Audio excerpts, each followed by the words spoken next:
Ikala, kumusta? May buntag Iligan, may buntag Mindanao, may buntag Pilipinas.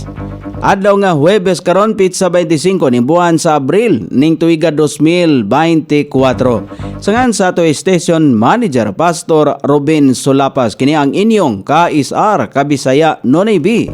Ang mohatod sa hanay sa balita sa alas 7.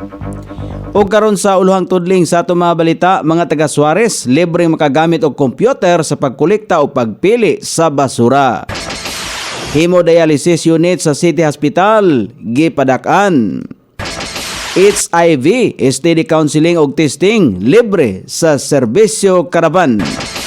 4 milyones pesos ang balor sa tabang nga gihatag sa mga pinakamasakiton og pinakagalisod sa Iligan. Balita sa kauluhan kon sa probinsya sa Bukidnon, tulo ka lungsod sa Bukidnon gipailalom sa state of calamity tungod sa El Nino. Sa kauluhan, Presidente Bongbong Marcos gipaniguro nga walay nahitabong pagpanabawtahi sa nasinating brownout. 16 ka Chinese maritime militia vessel na sigpatan sa Recto Bank sa gipahigayong resupply o patrol mission sa BIFAR. Pipila ka payaw nga gibutang sa mangingisdang Pilipino hadol sa Rosol Reef nangawala. Napulo hangtod sa 13 ka mga bagyo ang gibanabanang musulod sa Pilipinas gikan sa bulan sa Mayo hangtod sa bulan sa Oktubre. Balita sa gawa sa nasod, Nestle giakusahan ang nga nagdugang og asukar sa BB Food.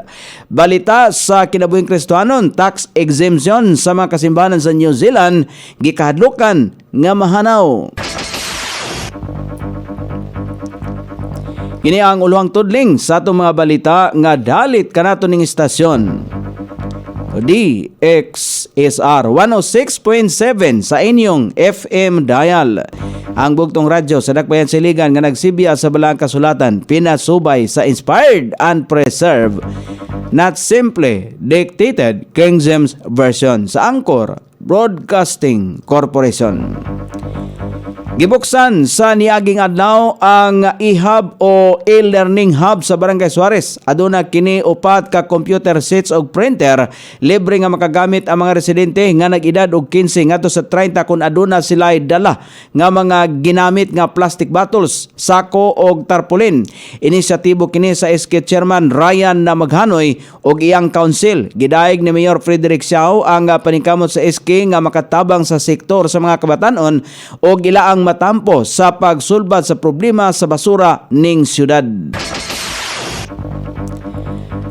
Kaya na nga masulod ang 21 kalingkuranan sa bag-ong hemodialysis unit sa City Hospital gikan sa 12 kalingkuranan lamang.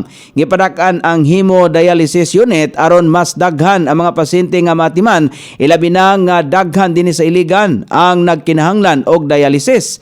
Tungod kay ngadto kini kon gasto kini nga treatment, gisiguro sa administrasyon ni Mayor Freddy Siao nga daghan ang makapahimulos nini nga serbisyo diin na mas minus o wala na magasto ang pasyente. Ang dialysis usa ka treatment ni atong mga pasyente kinsang mga kidney dili na makahimo sa pagwagtang og toxins diha sa ilang dugo. Maka minus o wala na magasto sa treatment ang pasyente kung aduna kini PhilHealth. Hapit na mahuman ang construction sa gipadak-an nga hemodialysis sa unit. Gapahigayon og counseling ang City Health Office mahitungod sa HIV o Human Immunodeficiency Virus o Sexually Transmitted Disease STD atol sa serbisyong iliganong karaban diha sa barangay. Giawhagan sa City Health Office nga magpa-test sa HIV o likayan ang pagpakihilawas ni bisan kinsa sakto o kanunay nga paggamit og kondom kon makighilawas. Magpahiling alang sa sayo nga deteksyon sa pagtambal o pahinumdom kon hinumduman kanunay nga ang tanan pwede nga mataptan ini nga sakit. Libre usab ang HIV testing sa City Health Office sa second floor, General Aguinaldo Street Extension atbang sa Unicity. Libre na usab ang tambal sa HIV positive nga pasyente. Gipasalig sa CHO nga confidential o ang tagtungod lamang ang makahibalo sa resulta sa test o sa iya ang pagpatambal. Tinguha sa City Health Office nga dili mo mukuyanap ang HIV o STD. Human nga ubay-ubay na nga kaso niini dinhi sa Iligan, sumala pa ni Ryan Laraga ang HIV counselor sa City Health Office.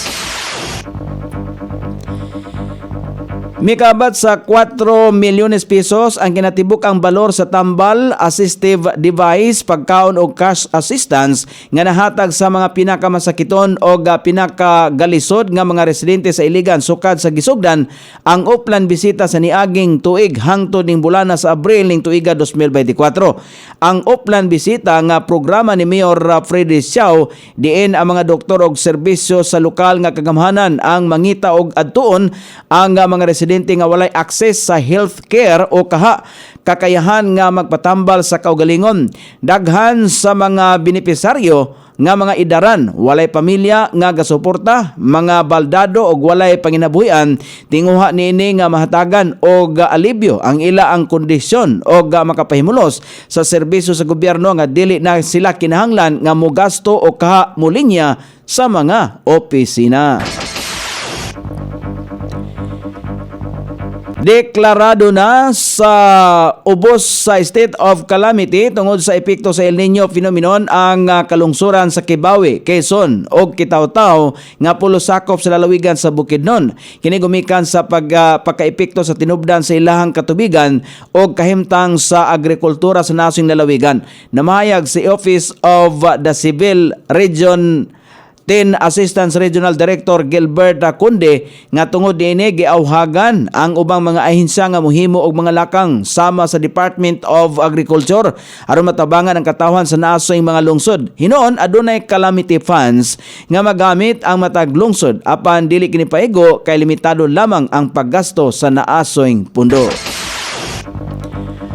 O karon sa balita sa kauluhan nga mabasa sa nagkalain gula sa pamantalan karong adlaw nga nahipos sa lawak balitaana ning istasyon DXSR 106.7 sa inyong FM dial.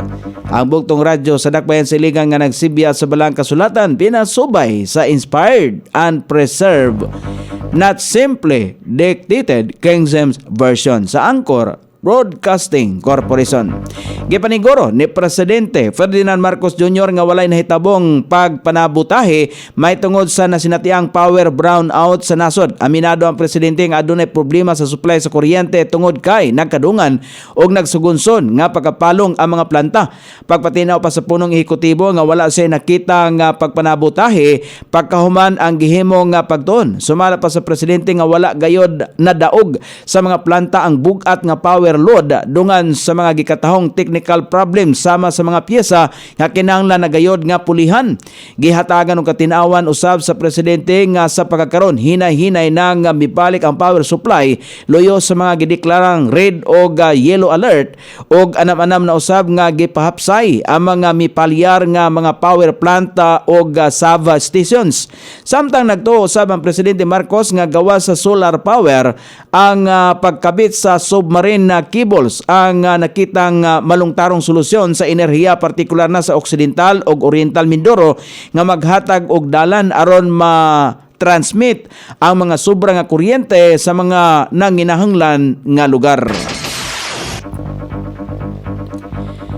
Nasigpatan ang 16 ka mga barko sa Chinese Maritime Militia sa Reed Bank samtang nagpahigayon sa resupply o patrol mission ang Bureau of Fisheries and Aquatic Resources BFAR sa lugar niadtong Abril 20 hangtod sa Abril 22. Isa sumala pa sa mga barko nga adunay lulang babae nga gihulagway usab sa Philippine Coast Guard nga dili kini ordinaryo.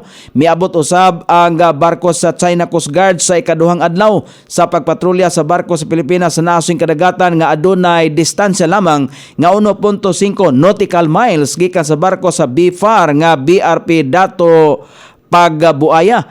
Hinuon wala usab kini magpaduol og maayo sa barko sa BFAR o makigsultihanay sa Radio Challenge sama sa nakalabay nga mga inkwentro. Nagpadala usab ang China Coast Guard og duha ka speedboat. Isa sa speedboat ang naghatod og personnel niini sa silingan nga Chinese Maritime Militia vessel, samtang ang isa ka speedboat ang mipaingon dool sa BFAR vessel aron na panid-an ang refueling sa mga bangka sa mga mangingisdang Pilipino. Nagtuo usab ang mga otoridad nga ang pinakabag-ong pagpakita og koordinasyon tali sa duha ka entities ang mas labaw pang nagpamatuod nga anaa sa ilalom sa kontrol sa Chinese Coast Guard ang Chinese Maritime Militia. Luyo usab sa mga nasigpatang barko sa China sa Recto Bank, malampusong nahatod usab sa BFAR ang kapin sa 24 mil ka litro sa diesel alang sa dinusinang fishing boat sa mangingisdang Pilipino sa naasoy lugar.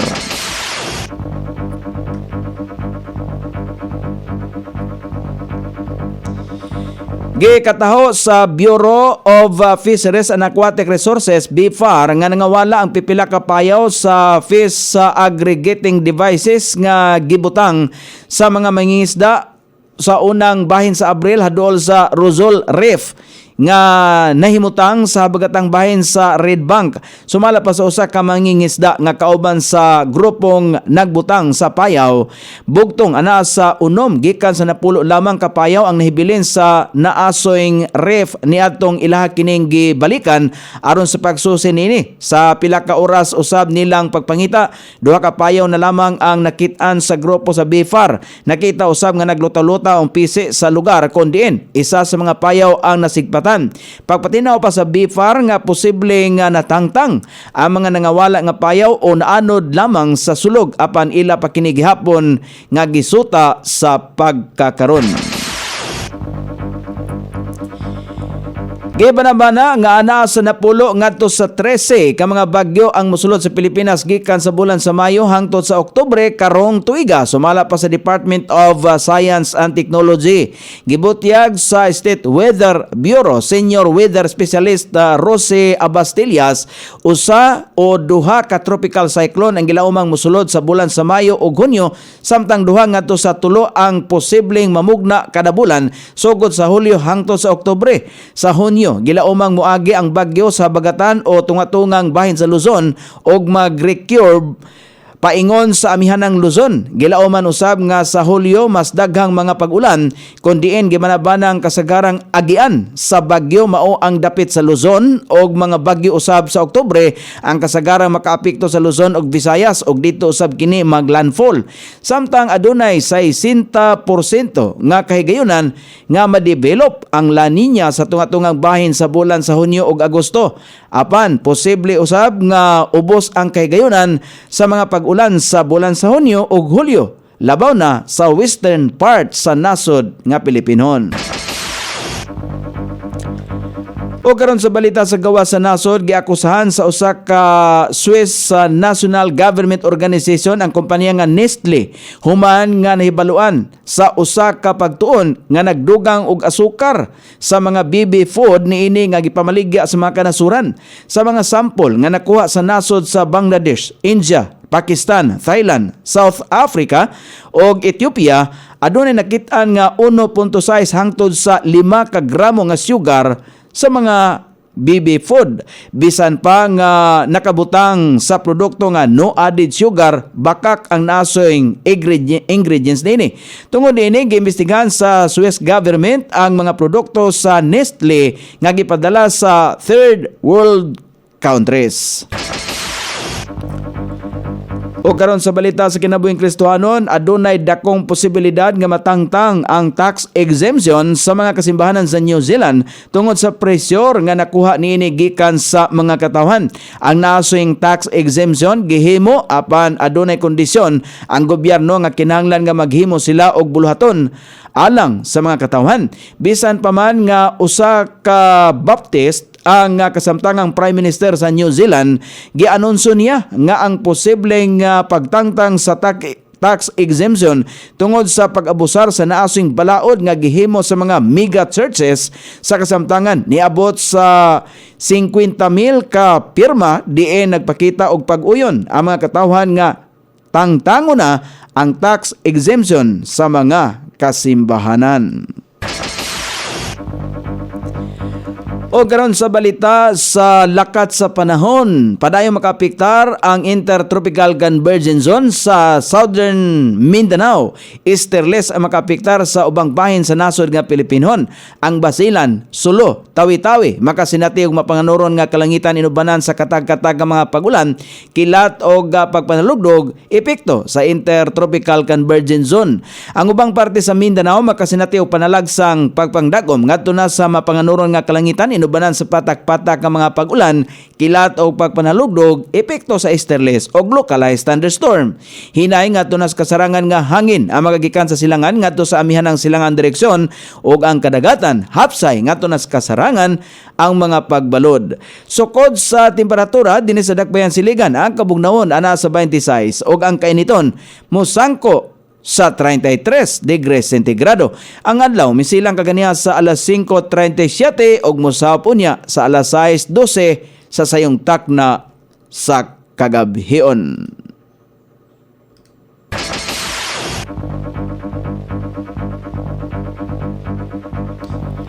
Inyong nabati ang kinatibuk-ang hanay sa balita sa alas 7 nga dalit kanato ning istasyon. DXSR 106.7 sa inyong FM dial. Ang bugtong radyo sa Dakbayan Siligan nga nagsibya sa balang kasulatan, pinasubay sa inspired and preserved, not simply dictated King James Version sa Anchor Broadcasting Corporation. Sangan sa tigsuwat sa atong balitang international ug sa kinabuhing Kristohanon, Pitjan sa balita lokal, Coney Island. Sa adoy station manager Pastor Robin Sulapas, kini ang inyong KSR Kabisaya Nonoy B. Magpasalamat og maingon, mayong buntag, Iligan.